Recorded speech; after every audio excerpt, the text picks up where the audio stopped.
اللہ کے ذہن اقدس میں آیا، نبی پاک صلی اللہ علیہ وسلم کے دل میں یہ خیال آیا، حضور پاک علیہ السلام نے اس خیال پہ عمل فرمانا پریکٹیکلی یوں شروع کیا ہے۔ جبرائیل امین آئے ہیں، رب کا قرآن کہتا ہے، انہوں نے قرآن پڑھنا شروع کیا ہے۔ حضور پاک نے آج خلاف معمول کام کیا، حضور پاک علیہ السلام نے ترتیب سے ہٹ کے کام کیا۔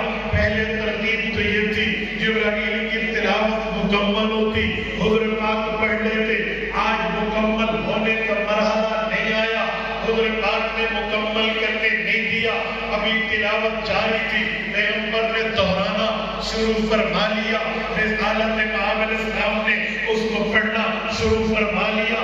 جب حضور پاک نے